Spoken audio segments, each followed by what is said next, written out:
کندهار کې د 1 میلیون افغانۍ په ارزښت د بیلابیلو سړکونو د قیراچونې چارې راپیل شوې. د کندهار ښاروالۍ مسؤلین وایي د ښار په مختلفو ناحیو کې د 1 میلیون افغانۍ په ارزښت د 3 کیلومتره په اندازه د بیلابیلو سړکونو د قیراچونې چارې راپیل کړې. د کندهار ښاروالۍ مرستیال مفتي قدرت الله وصال ویل څه موده وړاندې د 1 میلیون افغانۍ په ارزښت د کندهار ښار په 2مې، 3مې، 6مې او 9مې ناحیو کې د 3 کیلومتره په اندازه د بیلابیلو سړکونو د پخولو چارې راپیل کړې وې چې تازه د قیراچونې چارې راپیل شوې. وصال زیاته کړه دغه لړۍ د 9مې ناحیې د طالبانو د هدیرې په سړک سره راپیل کړه چې یاد سړک 1580 متره اوږدوالی، 8 متره بر او پر دغه سړک باندې 1 میلیون افغانۍ لګښت راځي. دغه د قیریزي یا دغه سړک د جوړېدنې پروژه ده، تقریبا پر دې باندې 9 میلیونه افغانۍ لګښت راځي. دې ته ورته بل پروژه په 14مه ناحیه کې د دماسوس کوڅه یا د غازی مینی کوڅه چې مالجات ته دار کم زم هغه به هم اساسي جوړیږي ان شاء الله.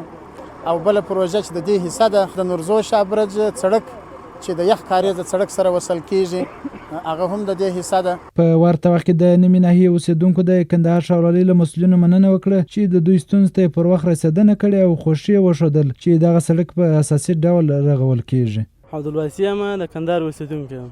بیخي ډېر خوشحاله د اسلامي امارت څخه چې اسلامي امارت راغلی دی ډېرې آبادۍ سوي دي په افغانستان کې.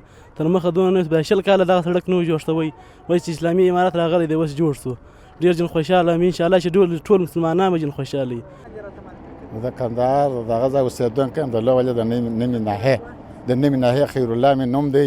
نو دغه ښاروالۍ څخه موږ ډېر خوشحاله یو. نو دوی د جالای وزنه ورته اسلامي امارت د 25 کاله کې دا سړک بیخي د ټکور ټکور و، نه زنان چې رادلی سوی، نه کوچنیان چې رادلی سوی، نور انسانان چې رادلی سوی. نو دا سړک راته پوخ کړي، راته جوړه کړي. الله دې ودې ته وزونه ورکړي، الله دې ودې ته نور پروژې هم داسې دغه کې چې نور پروژې هم راته دغه کې فعاله کړي. د کندهار ښاروالۍ مسؤلین وایي د نوي کال لپاره 420 میلیون افغانۍ بودیجه ځانګړې شوې او همداراز یې زیاته کړه چې روان 1403 هجري لمریز کال کې به د ښار د پراخوالي په موخه د کوچنیو پروژو ترڅنګ 16 لویې پروژې هم عملي شي.